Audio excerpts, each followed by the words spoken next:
Boa noite a todos. Para mim é um prazer, uma alegria poder ministrar estas aulas, embora esteja somente eu nesta fase, porque estamos filmando, não é, as aulas, mas eu tenho muito gosto, muito prazer e agradeço a vocês pela atenção, pela paciência de ouvirem. O nosso tema hoje é perispírito. Kardec, ao formular a codificação dos ensinos dos espíritos, ele teve que formular palavras novas, teve que criar algumas palavras novas. Por exemplo, perispírito. Ele se recordou de perisperma, que cobre a semente, não é? Então, em volta do espírito, ao redor do espírito, existe uma camada de fluidos. É o corpo fluídico do espírito, ou alguns dizem corpo espiritual. Então, esse envoltório semimaterial dos espíritos é que recebeu o nome de perispírito. De onde que é tirado esse fluido para formar esse corpo para o espírito? Agora você já sabe que Deus criou fluido cósmico universal. Tudo que é substância, que é matéria, mesmo a mais sutil, vem desse fluido cósmico universal. Então é de lá que vem a substância que forma o corpo espiritual dos espíritos. E é claro que é retirado do plano, do mundo com o qual o espírito está relacionado.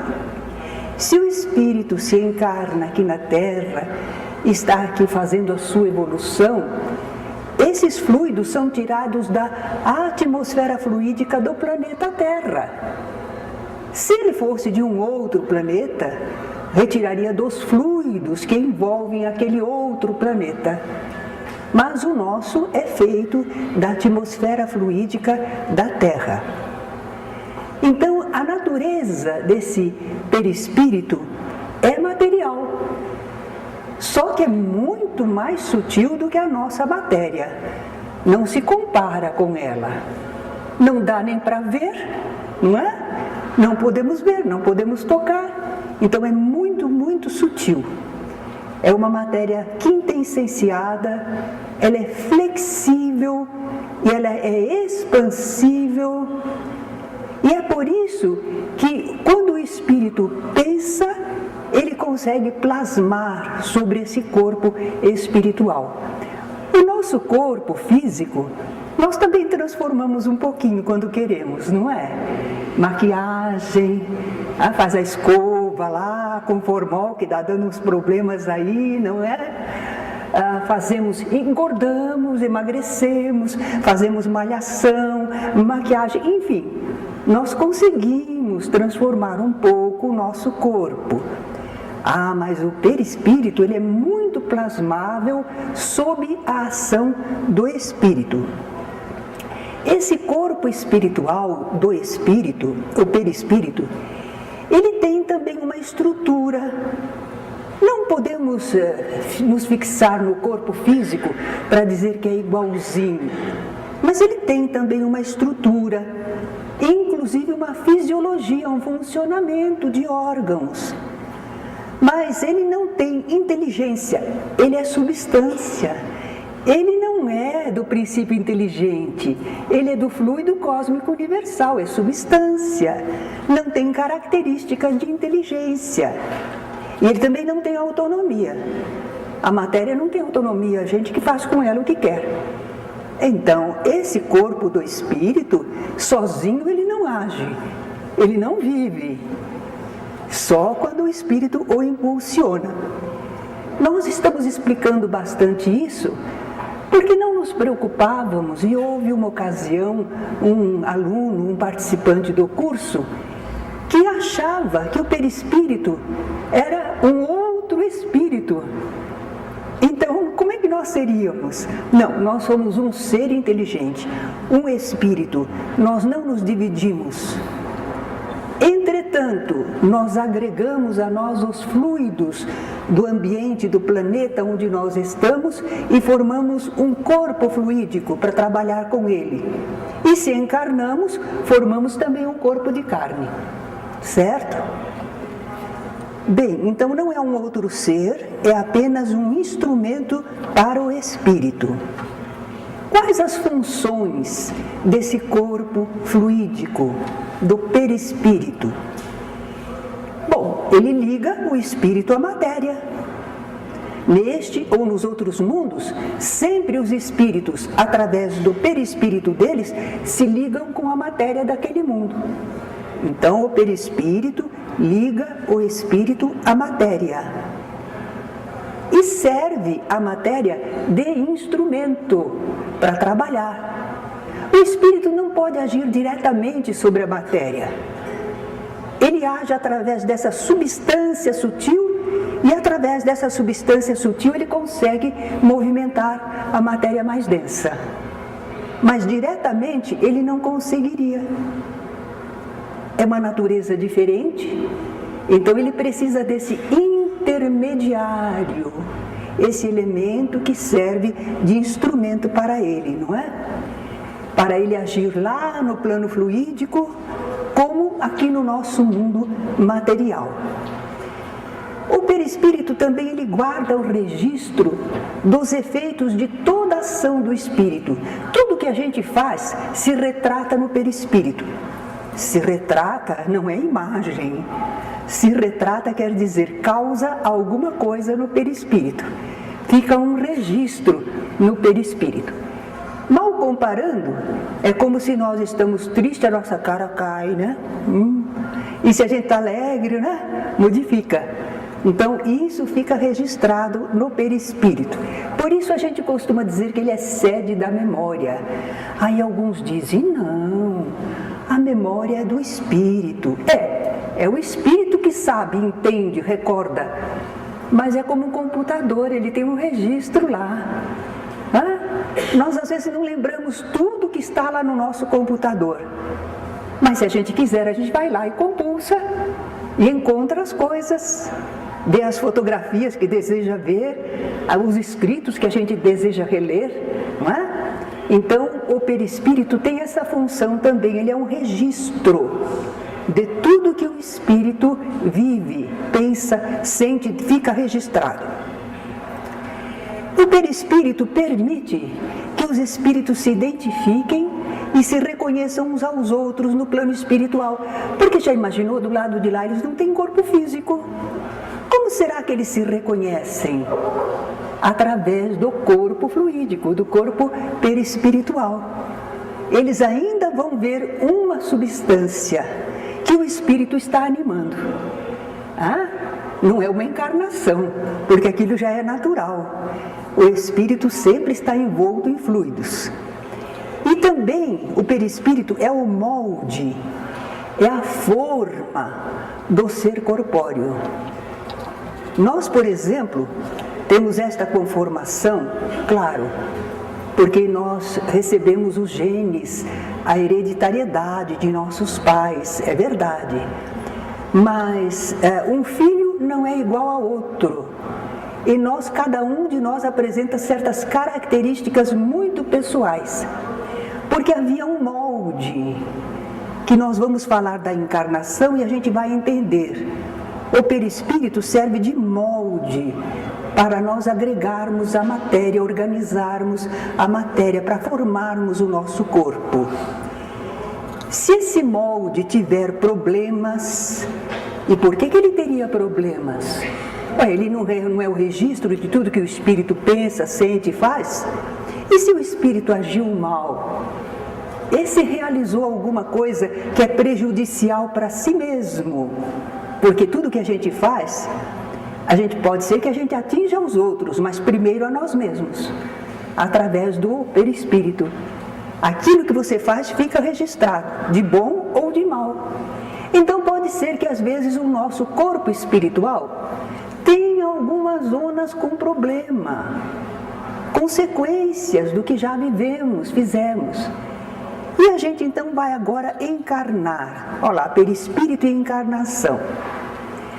O perispírito pré-existe ao corpo físico, ele já existia antes de nós encarnarmos. A gente era espírito e todo espírito tem o seu corpo espiritual. Então, lá na vida espiritual, a gente já tinha o nosso corpo espiritual. Mas a gente vai encarnar, a gente vai se ligar à matéria mais densa. Como é que acontece isso? Um laço do corpo do espírito, um laço fluídico, uma expansão do perispírito, vai se ligar ao óvulo. Ah, mas quando ele vai fecundado, então já o ovo, não é? Une o gameta masculino, feminino, forma o ovo, e ali é que uma expansão do corpo espiritual do espírito começa a se ligar. E aquela célula vai se multiplicar, mas ela tem um plano, ela tem um molde para seguir. O conteúdo é hereditário, mas como ele vai se expandir, como ele vai se formar, depende do perispírito. Cada um tem o seu perispírito, com certas características. Isso vai influir também na formação do corpo, não é? Então, aí as células vão se multiplicando, mas não as cegas, não as tontas. Eles estão obedecendo ao planejamento que é o corpo espiritual. Eles obedecem, é um campo de imantação, de magnetismo, e vai atendendo. Quando chega ao final dessa formação, que as células se multiplicaram, já são suficientes para o corpo, é interessante porque é como se o perispírito estivesse enraizado no corpo físico. Está unido. Ele se ligou desde o começo. As células foram se multiplicando sempre em relação a ele. Então, vamos dizer, quando um fruto está maduro, ele virá à luz, não é? Aí então o ser está pronto para viver sozinho, para ter a sua autonomia. É aí que ele vem à luz. Se desenvolveu segundo o seu perispírito e a hereditariedade dos pais. E as condições de ambiente também. Tá? Desde a fecundação do óvulo, portanto, um espírito se ligou a ele. Que importante é isso? Estão debatendo, né? Se vai aprovar o aborto ou não vai. Não está em debate agora? Me disseram que sim, está uma discussão. O pessoal espírita se movimentou para dizer não ao aborto. Porque aquele corpinho, que pode não estar de todo formado, mas já tem dono. Já tem dono. Se nós estivéssemos no lugar dele, nós diríamos, não, não mexa comigo, eu tenho direito, Deus me deu esse direito, Deus me deu a vida, você não pode tirar de mim. Mas é que ele não tem boca para falar, ainda, não é? Mas ele realmente já é Senhor, todo o direito é dele. Não foi outro espírito que se ligou, porque há um planejamento, há leis divinas. Não é qualquer espírito que chega ali e se liga. Há todo um conjunto de leis, então é realmente direito dele vir. Para nós na Terra a gente diz assim, ah não, mas foi um estupro, foi um abuso, foi um engano, foi não sei o quê. Ah, mas a lei divina não se engana não. E aquela criatura que está vindo não tem nada a ver com o estuprador, com os problemas. Ele não tem nada a ver. Ele só tem direito a ver com o direito de viver dele. Não é? É o respeito à vida. Então, às vezes, é preferível o uso de anticoncepcionais do que a pessoa irresponsavelmente dar origem a um corpinho e depois eliminá-lo. Então é preferível o anticoncepcional. Agora, a pessoa ficar querendo usufruir do sexo, gozar do sexo, sem responsabilidade, não, isso está errado. Na vida, tudo que nós fazemos, nós lidamos com patrimônio divino. Tudo é patrimônio divino, nós não somos donos de nada, nem do próprio corpo que animamos. Tudo isto pertence a Deus, a um programa, a um objetivo. E nós não podemos querer interferir pela nossa vontade, sem compreensão, sem amor, sem respeito. Então é preciso pensar um pouquinho. Mas aí quando a gente fala assim, algumas pessoas ficam meio traumatizadas, porque já fizeram o aborto, ou concorreram para ele, ou exigiram que acontecesse. Ai meu Deus, e agora? A pessoa não sabia. A pessoa agiu segundo o costume social. E agora, como é que a gente faz? Bom, a gente sabe, à luz da doutrina espírita, que Deus é amor. Ele é justiça, mas é também misericórdia. Então ninguém está condenado para sempre. Mas nós vamos fazer alguma coisa de bom no lugar do mal que fizemos. É a nossa recuperação diante da lei divina. Por exemplo, impediu que uma criança nascesse em si mesma, ou foi o companheiro, ou foi a família que impediram. Agora vamos ver se ajudamos que venham. Aquele perdemos, prejudicamos, mas nós podemos ensejar a vida para outro. Nós podemos, às vezes, ajudar as gestantes carentes a terem seus filhos. O Centro Allan Kardec, aqui em frente, tem a Casa de Apoio à Vida, que assiste a gestantes. O serviço de gestante adulta, nós já temos 30 anos esse serviço. Mas agora, mais recente, há uns 4 anos, nós temos o ajuda a gestantes adolescentes, 12, 13, 14 anos. E que precisam de apoio, de amparo, de esclarecimento, de orientação. Então, ajudar gestantes carentes a terem seus filhos é um modo de compensar os erros que a gente possa ter cometido, amparar recém-nascidos e alertar e orientar outros a respeito desse fato. Quando se mostra aquele filmezinho do Dr. Nathan, O Grito Silencioso, são alguns minutinhos só, mas eles conseguiram filmar no ventre da mulher, quando iam fazer a curetagem, quando iam extrair a criança, despedaçar, tirar aos pedaços. E a gente vê que ele procura se encostar na parede do útero do outro lado. Ele tenta fugir. E por último, ele abre a boca, mas não sai som nenhum. É chamado esse filme impressionante, O Grito Silencioso. Mas é que a maioria das pessoas não sabe disto, porque está oculto, não é? Está lá dentro, o que é? É uma massinha de carne, não é nada. Na nossa ignorância, nós não compreendemos os processos divinos. Então as pessoas não sabem a realidade do que está acontecendo dentro do seu próprio corpo. Aí dizem, mas a mulher é dona do seu corpo. Enquanto não usa. Se você usou dentro da lei divina que enseja a procriação, você já não é mais dona. Aquilo que está se desenvolvendo dentro do seu corpo não é o seu corpo. É o corpo de outro. Então estas coisas às vezes a gente precisa dizer para que as pessoas se alertem. A maioria não sabe.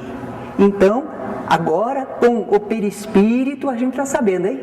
O espírito com o seu corpo espiritual, a hora em que há a concepção, ele se liga por uma expansão sua e aquela célula vai se multiplicar, mas de acordo com a sua programação individual e aproveitando a hereditariedade dos pais, sofrendo a influência do meio ambiente, até que pode vir à luz. Muito bom, então o espírito encarna assim. Então, enquanto nós estamos encarnados, o perispírito vai ser sempre o intermediário. entre o eu inteligente, o próprio espírito, e a nossa matéria densa. Ele é o intermediário. Vamos dizer assim, de um modo singelo, não é bem verdade, mas vamos dizer que ele é menino de recado. O corpo sente alguma coisa, mexeu com o corpo, o perispírito está ligado a ele, ele percebe e vai levar para o espírito, porque o espírito está em contato com ele, então ele recebe a informação. E o espírito dá a resposta, manda a ordem, o que é que se vai fazer. E o perispírito transmite para o corpo.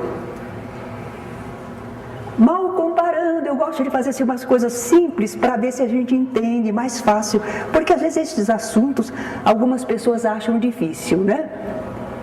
Eu tenho, por exemplo, aqui um copo d'água à minha frente. Se eu estiver com sede, o corpo está carente de água, esta sensação vai ser percebida pelo corpo perispiritual. Há uma reação, é informado ao espírito. O espírito entende, sede, tenho responsabilidade, preciso dar água para o corpo, manda ordem. E aí, através do nosso perispírito, pegamos o copo d'água e tomamos o que precisamos. Então essa ligação entre espírito, perispírito e corpo é constante, para lá e para cá, para lá e para cá, transmitindo as informações e as respostas do espírito. Menos se o corpo estiver anestesiado. De repente a gente vai fazer uma cirurgia, sofreu anestesia geral. Aí o corpo não passa nada para o perispírito não tem nada que contar para o espírito. Está anestesiado, né? Ou em paralisia, em relação, por exemplo, tem um membro paralisado, braço ou perna. Então, naquela região não vai nenhuma informação para o espírito. E também quando nós nos desdobramos. É um termo que a gente usa no movimento espírita, que é desdobrar-se. Nós não dissemos que nós somos o eu inteligente, o espírito, com o seu perispírito, o seu envoltório fluídico, e ligado ao corpo físico. Então a gente está acoplado, né? Funciona tudo junto. Agora, o espírito se afasta um pouco, ele leva o seu perispírito, porque espírito e perispírito não se separam. Então lá vai o perispírito, acompanhando o espírito. E fica ligado ao corpo por cordões fluídicos apenas. Isso acontece quando a gente dorme. Quando a gente dorme, o corpo fica repousando. O espírito, com o seu corpo espiritual, ele se afasta. Vai viver certas experiências, mas ele fica ligado ao corpo, porque ele que vitaliza, certo? Por cordões, por comunicações. Então, quando nós estamos nessa situação, nós dizemos que estamos em desdobramento. Toda noite a gente se desdobra pelo sono. Mas no transe também, no transe sonambúlico, em certas situações, por exemplo, o corpo está em coma, mas não está morto não. O espírito não está desligado dele totalmente não. Tem vitalidade o corpo. Mas o espírito pode ser que se afaste, vá adiante, pode ser que ele esteja ali, pode ser que ele escute o que estão falando, só não pode agir através do corpo. Mas ele existe, está presente, não é? Eu tenho um caso verídico para contar, é de minha família. Eu soube pela comunicação de uma tia, ela se queixava que os filhos a haviam abandonado. Eu não sabia que pudesse ter acontecido isso. Minha mãe ainda estava conosco aqui na Terra, conversei com ela. Ela disse, sim, não é que ela foi abandonada. Ela ficou esclerosada, não reconhecia ninguém, falava o tempo todo. E os filhos tinham um trabalho insano, bastante serviço. Eles não podiam cuidar da mãe, mas eles a puseram numa clínica em que ela ficou muito bem cuidada. Mas para ela em espírito sabia que os filhos não estavam lá. Isso pareceu para ela abandono. Abandono, ela guardou mágoa, depois ela se esclareceu. Ela não tinha raiva, tinha tristeza, tinha mágoa de se ver abandonada. Agora vejam, ela não podia se manifestar através do corpo, por causa do problema da esclerose. Não havia um raciocínio claro, não podia comandar perfeitamente o corpo, o cérebro tinha problemas também, mas ela sabia em espírito o que estava acontecendo. São situações que Deus permite que aconteçam, porque certamente há um proveito, há um aprendizado, há um resgate. Isto é com Deus, não compete a nós julgarmos, não é? Mas a gente vê que quando a pessoa se desdobra por impossibilidades do corpo, ela em espírito continua vivendo e pode ter conhecimento, só que talvez não entenda direito tudo o que está acontecendo, não é? Alguns sim, a maioria não. Bem, então nesses estados especiais a gente diz assim, emancipação parcial da alma. Quer dizer que nós nos emancipamos um pouquinho em relação ao corpo. São estados especiais. Ao desencarnar, quando o corpo morre, o espírito não pode ir embora, dizer, não brinco mais, vou embora. Ele não pode ir embora, ele está ligado ao corpo. Não foi enraizado desde a formação do corpo. Essa ligação fluídica é forte. Ele não pode ir embora, não tem como. Mas quando o corpo morre, aí o espírito é forçado a se afastar, ele não consegue animar mais o corpo. Quando muito ele pode ficar no ambiente, mas mexer o corpo ele não mexe mais, o corpo está morto, certo? Então só quando o corpo morre é que o espírito se afasta e o seu perispírito se desprende do corpo, não é? Mas ele não morre, o espírito não morre e não perde o seu perispírito, já preexistia antes, eles já existiam antes. Por que a morte do corpo vai prejudicar o perispírito? De modo nenhum. Ele já existia antes, ele não precisava do corpo para existir. Ele continua existindo, o espírito com o seu perispírito, não é? E o perispírito continua servindo ao espírito como um corpo fluídico, como seu intermediário para aquele plano em que ele agora está vivendo. O apóstolo Paulo, na carta aos Coríntios, ele diz assim, semeia-se corpo animal, porque a gente leva para a terra, né? Um corpo animal. Mas ressurge o quê? A carne? Não, o corpo espiritual, é o apóstolo Paulo que fala. Ele entendia das coisas, não é? Semeia-se corpo animal, ressurge, aparece de novo, corpo espiritual. Se a gente não sabia do corpo espiritual, a gente pensa que o corpo saiu do túmulo. A gente pensa que é a carne que está aparecendo de novo. Não, não é o corpo de carne, é o corpo de fluidos, é o perispírito, né? E isso é muito importante, porque aí o perispírito, quando aparece, quando ele ressurge, quando ele deixou o corpo, ele prova a imortalidade do espírito. Ele é a presença do espírito para nós. E ele continua servindo de instrumento para que o espírito possa se manifestar aos nossos sentidos. Porque espírito a gente não vê. A inteligência, a essência espiritual a gente não vê. Mas a gente vê o corpo fluídico. Em certos casos já vai dar para perceber o corpo fluídico. Os videntes, os médiums, eles veem, eles dizem, estou vendo um espírito. Ele está vendo o corpo com o qual o espírito se manifesta. Ele está reconhecendo o espírito através do perispírito, não é? Então é o perispírito que a gente vê nas aparições, nas visões. E qual é a aparência que ele tem? vai depender daquilo que o espírito mentaliza. Lembram que a gente falou que é muito flexível, muito plasmável?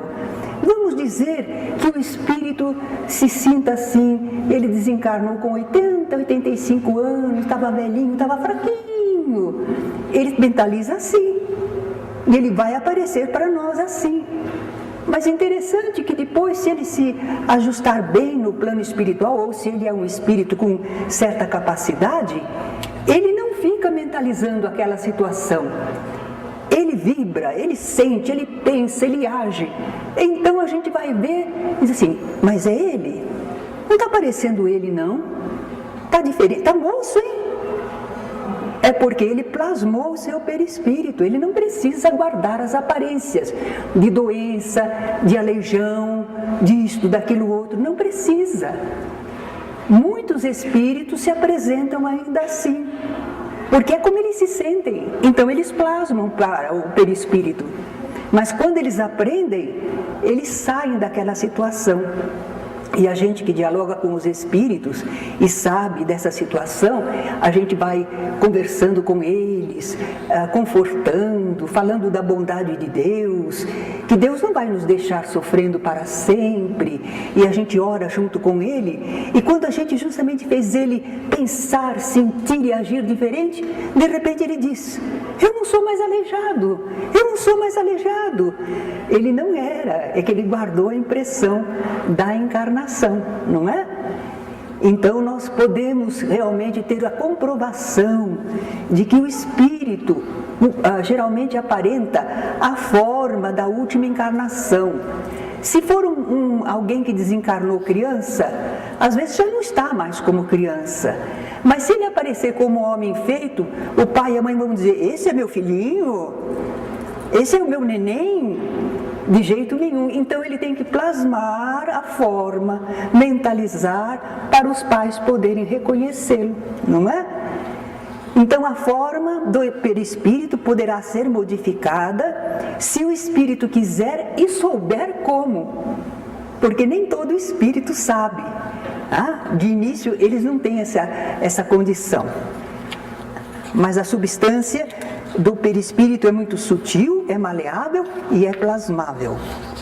Ainda sobre esse corpo espiritual, nós precisamos dizer que sempre ele vai existir junto com o espírito.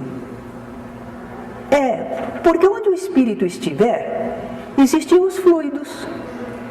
E esse espírito sempre terá um corpo de fluidos para trabalhar no ambiente onde ele se encontra. Então sempre vai existir o espírito, mas acompanhado do seu corpo de fluidos. Só que esse corpo de fluidos, quanto mais o espírito evolui, mais etéreo esse corpo de fluidos vai ficando, mais sutil. E isso é maravilhoso porque cada vez mais o espírito tem uma independência, uma capacidade, uma expansão que os corpos mais densos não permitem muito, não. Quanto mais o perispírito vai ficando sutil por causa da ação, da elevação do espírito, mais ele vai usufruindo de um instrumento admirável, que responde bem aos seus impulsos, que não o prende, que não o tolhe, não é? Então, nos espíritos puros, vocês também já viram a escala dos bons espíritos. Os espíritos puros, para eles, o perispírito é muito etéreo, é muito sutil mesmo. Então, para os nossos sentidos tão grosseiros, é como se não existisse, mas sempre existe. Mas é difícil, como é que nós vamos poder ver esse perispírito? Então, às vezes a gente vê só uma manifestação de luz. A gente não consegue divisar o corpo fluídico de tão sutil que ele está, não é? Conforme a evolução do espírito nas fases, a humanidade toda, nós vamos notar que cada perispírito vai apresentar umas condições pessoais, individuais, diferentes umas das outras.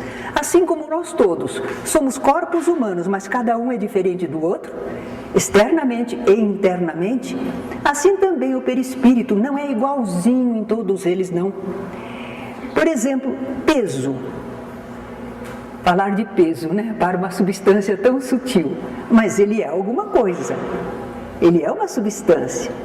E a gente chama de peso porque é quando o espírito fica fixo, fica como que imantado a um determinado plano de vida espiritual. Aquele é o peso dele. Então o espírito não pode ir aonde ele quer, porque ele vai encontrar na sua própria estrutura, no seu corpo espiritual, certos limites, enquanto ele não evoluiu o suficiente. Comparemos assim: nós estamos aqui embaixo, no nível do mar, um pouco mais, está tudo bem. Agora nós vamos subindo uma montanha, e nós vamos subindo a montanha, e vamos subindo a montanha. O que está acontecendo? O ar está ficando rarefeito. Será que todos nós vamos chegar até o topo da montanha? Ai, alguns param na metade. Ai, não aguento, está me faltando ar. Então assim os espíritos encontram dificuldades na sua movimentação devido ao peso do seu perispírito, a densidade também. Porque o perispírito que é muito denso, ele não tem aquela maleabilidade toda, não. Alguns espíritos até confundem o seu corpo perispiritual como se fosse um corpo físico.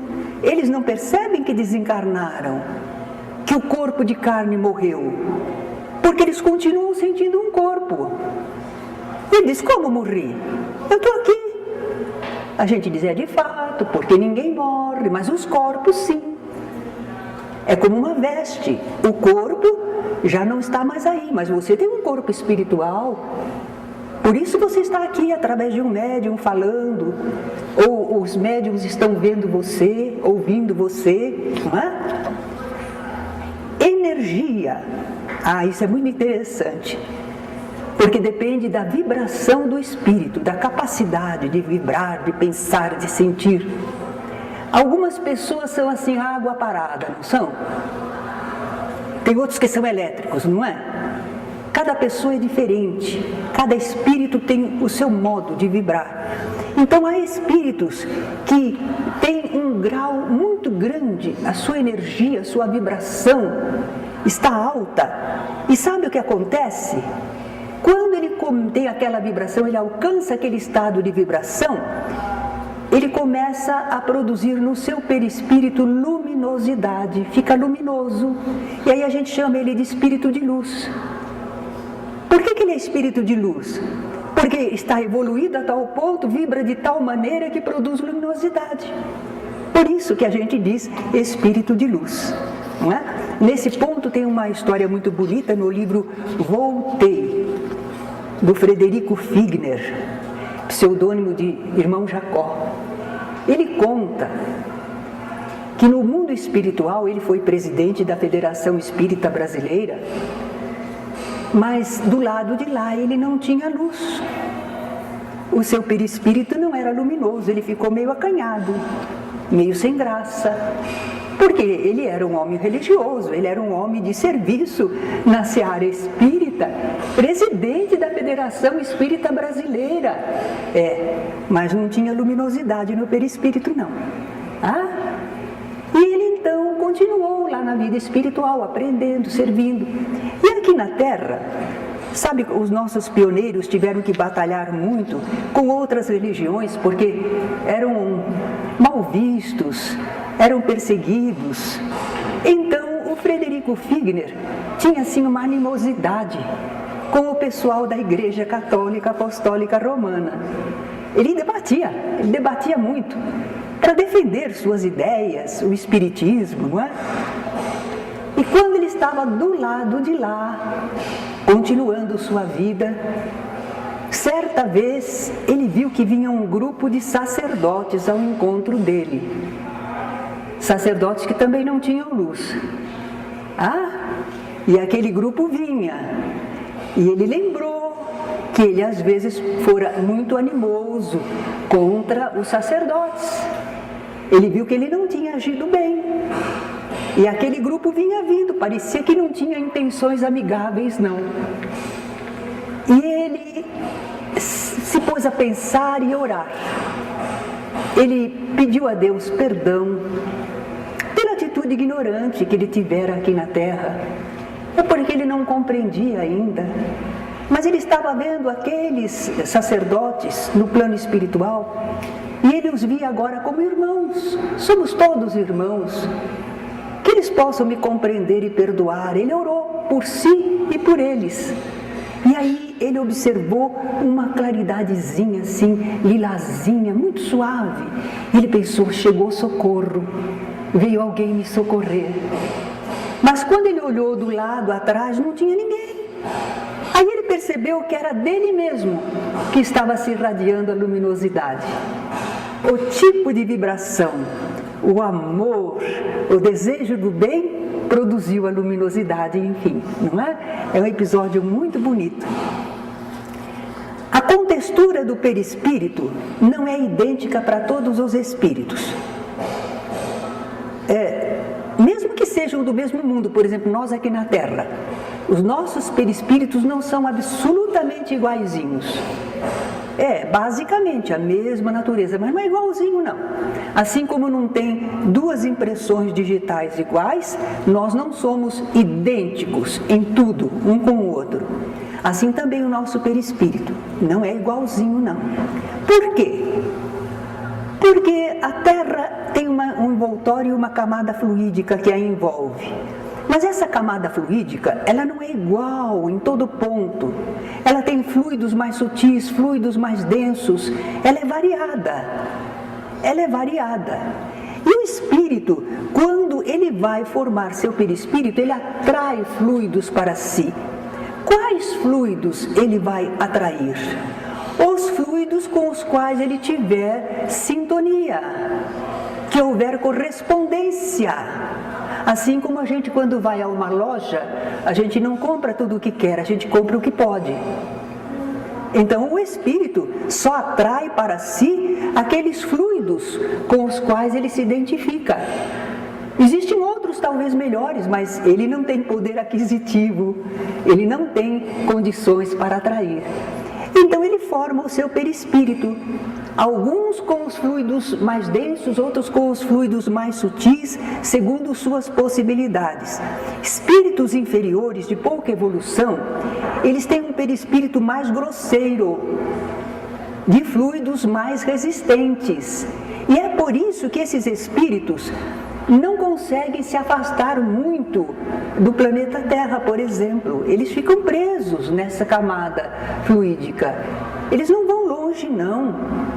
E aí que alguns confundem o seu perispírito com o corpo material. É tão grosseiro que para ele ele está no mundo da mesma maneira. Alguns espíritos se queixam de sentir frio, calor, fome. Não, mas são impressões, sensações parecidas com aquilo que a gente tinha no corpo, quando sentia frio, quando sentia fome, não é? Agora, os espíritos superiores, eles não têm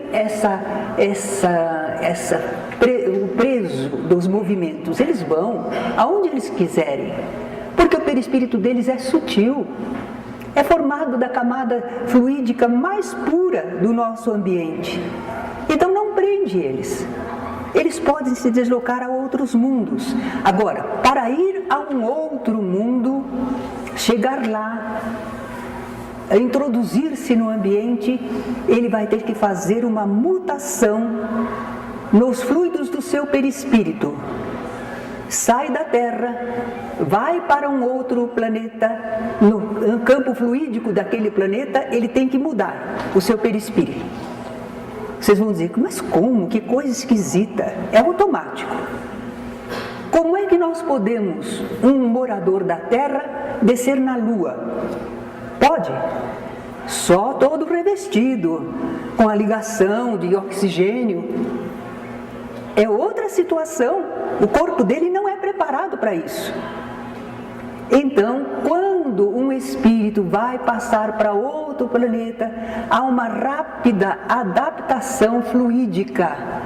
E o perispírito dele fica modificado, agregando fluidos do ambiente e liberando outros que não são apropriados. É assim que ele consegue passar de um mundo para outro. Bem, acreditamos que falamos o essencial, as noções primeiras sobre esse nosso corpo espiritual. Estamos descobrindo que nós somos um conjunto, nós encarnados, somos o eu inteligente, o espírito, revestido de um corpo de fluidos, mais sutil que o corpo físico, e ligados ao nosso corpo desde a concepção. Formamos esse corpo e temos responsabilidade por ele e não temos que nos queixar, porque ele retrata as nossas possibilidades, necessidades espirituais. Não é o problema da hereditariedade de pai e de mãe, porque quando o espírito tem condições melhores, ele como que supera certas deficiências do campo familiar, não é? Estamos esperando perguntas, porque eu acho que vocês devem estar com a cabecinha fervendo.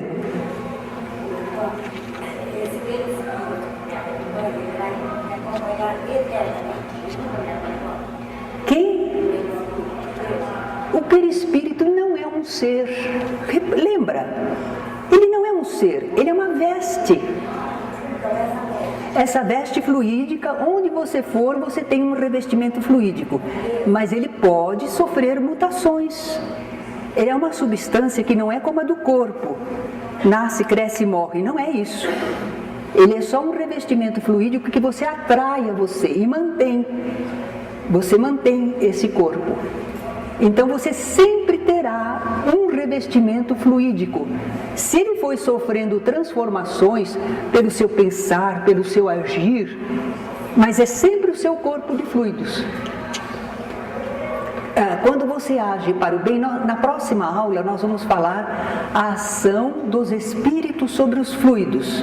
E aí eu vou poder explicar um pouco mais essas transformações que nós fazemos no nosso corpo de fluidos, certo? Mas sempre conserva, basicamente, um revestimento fluídico. Aborto espontâneo não tem nenhuma responsabilidade. Se você não fez nada que pudesse prejudicar, nenhuma extravagância, se você não provocou esse aborto, porque às vezes a pessoa não respeitou o próprio corpo e fez coisas que não deveria ter feito. Então, às vezes ocorre o aborto. Às vezes pode ser que aí haja uma certa responsabilidade, mas não é um crime, não é um desejo de eliminação, como no aborto provocado, não é?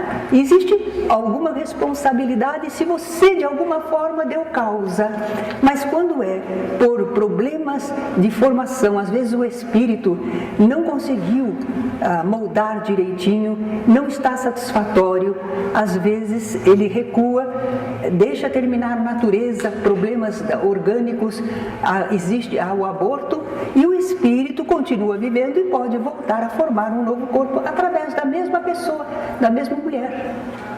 Certo? Pode adotar outra forma de uma vida repassada? Pode. Se o espírito se mentalizar, ele pode. E essa capacidade dos espíritos plasmarem sobre o seu perispírito faz que às vezes eles assumam o espírito que é meio brincalhão ou que é maldoso.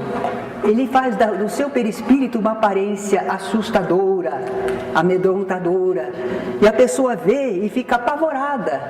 Mas não é monstro, não é coisa nenhuma, é um ser inteligente, é um irmão nosso, certo? Então, por isso que a gente é educado para a gente compreender por que esse espírito se apresenta assim. Como é que ele se sente? Mas a gente não vai ficar apavorado e acreditar. Seria a mesma coisa que a gente estando observando um desfile carnavalesco e passasse alguém com uma carantonha terrível e a gente tivesse medo da carantonha.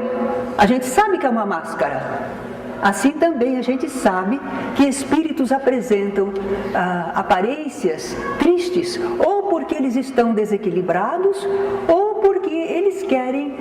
brincar ou assustar, amedrontar a gente. Espera, só um momento. Sobre a memória do corpo espiritual, a gente pode ter acesso a vidas passadas? Pode. Quem tem acesso é o espírito trabalhando através dos escaninhos do seu perispírito. O espírito quer lembrar, é como se ele movimentasse os arquivos no seu computador, certo? Pode, mas nem tudo nós espíritos medianos conseguimos lembrar. E também a gente sabe que nem tudo é conveniente lembrar. Então, em questão de ir vasculhar o passado, no movimento espírita a gente não é muito estimulado a isso, não. Se vierem recordações espontâneas, vamos examiná-las, mas nós não vamos querer ficar voltando ao passado. Pela bênção de Deus, nós aqui estamos. Uma nova vida, uma nova oportunidade, com tudo que é necessário para o nosso progresso. Não tem nada que voltar atrás, certo? Você comentou sobre o espírito moldar o novo corpo após a ovulação. Qual o estado de consciência do perispírito durante após a ovulação, durante a gestação? O perispírito não tem consciência, ele não é inteligente. Ele é apenas um campo de imantação, sob a ação do espírito, certo? Então, quando a gente diz que ele molda, ele forma, porque ele já corresponde à situação do espírito. Então, ele é o retrato das necessidades, das possibilidades do espírito. E quando se liga à matéria, ele estrutura o corpo automaticamente. Não é que ele está pensando para formar, é automático. Ele é um campo de imantação, certo?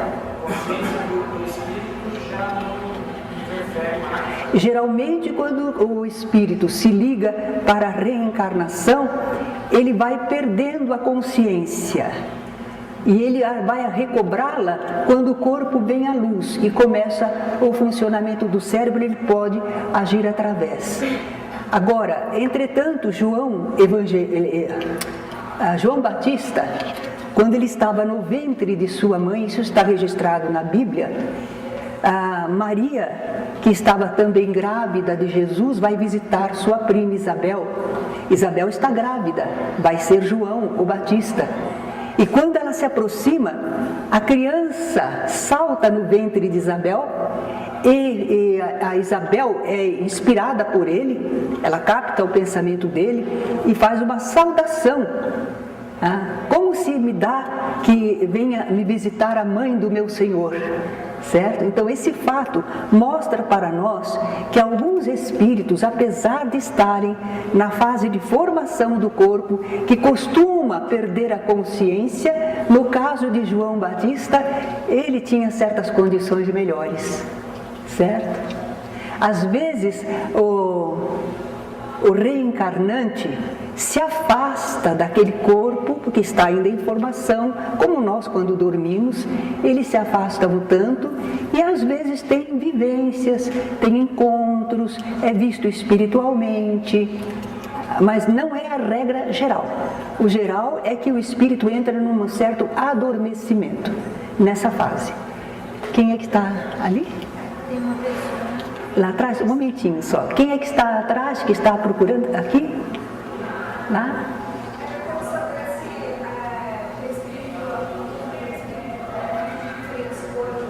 Desculpa, eu não estou ouvindo. Você quer saber se o perispírito... A luz do perispírito pode variar de cor? O impulso luminoso do espírito não teria cor. Mas como ele passa através de substância, que é o perispírito, ele vai apresentar cor, é como o nosso prisma, vai apresentar cor. A cor é um efeito material. O espírito não vibra azul, nem cor-de-rosa, nem amarelo, nem lilás. O espírito vibra amor, coragem, perdão, certo? E nesse tipo de vibração, através do perispírito, ele pode apresentar uma coloração.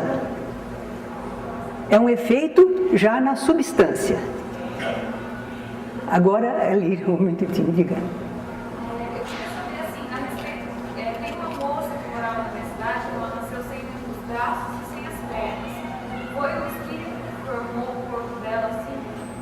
Às vezes, o espírito, se ele tinha um problema do passado, em que às vezes ele vem contido, porque às vezes não é que ele vem castigado, é que se deixar a pessoa com os movimentos livres, ela vai fazer tudo de novo. E ela está numa fase de aprendizado, de contenção.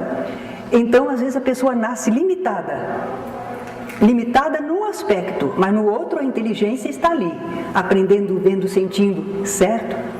Se foi por problema dela e ela está nessa expiação contida, nós então vemos que não foi por causa da matéria. Os outros filhos dessa família seriam normais, ela não, certo? Então a gente vê que é um problema pessoal, é um estado que a pessoa enfrenta, mas não é por isso que ela é pior do que nós. Porque para ela o problema dela está aparecendo. Em nós muitas vezes os problemas não aparecem, mas existem. Os problemas morais, os problemas de vidas passadas, só que não está evidente como no caso dela, não é? Então não podemos dizer, talidomida, lembra? O pessoal tomava a talidomida e nasceram crianças com deficiências. As experiências humanas podem causar alguma consequência. Nós estamos sujeitos ao mundo em que vivemos, a enfrentar dificuldades do mundo em que vivemos. No nosso mundo ainda morre gente de fome, ainda morre criança de fome. Esses são os problemas do nosso meio, da vivência nossa, não é? Então pode ser que acontecesse de um espírito vir reencarnar e se defrontar com essa situação. Mas ainda aí para o espírito viver é uma bênção. Vivo com um braço, sem um braço, eu vivo de cadeira de roda, mas eu estou aqui vivendo, aprendendo, sentindo, desenvolvendo. É sempre uma bênção ao corpo. Eu me recordo que Chico Xavier foi visitar uma pessoa que estava completamente limitada, um corpo deformado, não podia nem se mexer na cama, tinha uma mãezinha que velava por ele, pobres, muito pobres, num casebre. E quando saíram de lá, o Chico comentou com os companheiros: eis aí uma pessoa com grandes problemas espirituais, com muitos adversários espirituais. Estar nesse corpo é como um esconderijo para ele. Enquanto ele está aí, os seus adversários estão vivendo, progredindo, modificando. É possível que quando terminar essa expiação dele, os adversários dele já tomaram outros rumos diferentes. Se ele os defrontasse agora, seria muito doloroso para ele. Então era uma bênção aquele corpo. Para nós parecia, por que Deus faz isso? Porque essa criança é um inocente. Não é um inocente, é um espírito que está reencarnando, já viveu, certo? Assim.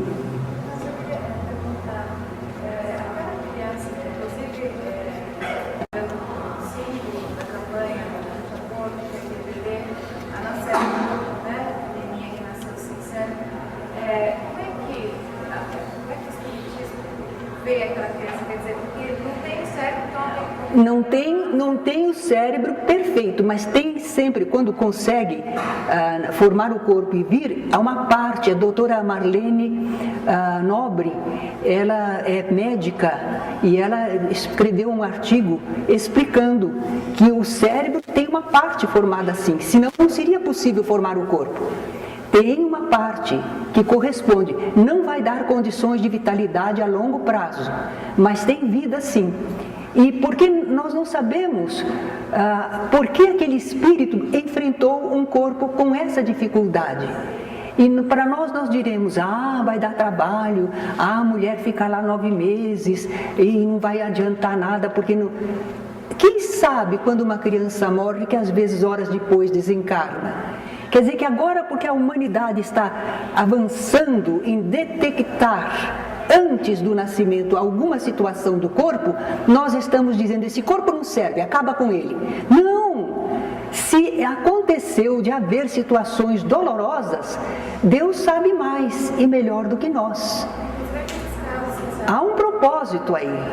Deficiência física, eu estava lendo que muitas vezes isso nem é consequência de um problema que eles vêm para dar um exemplo. Uma pessoa que tem algum tipo de limitação e que consegue superar todo e qualquer obstáculo. Também nós temos a síndrome de Savant, só que eu estou passando do horário. Eu vou encerrar. E quem gostar de conversar, nós estaremos aqui batendo um papo ainda, se não atrapalhamos os companheiros que dependem de horário. Então agradeço a todos e vamos à nossa vibração.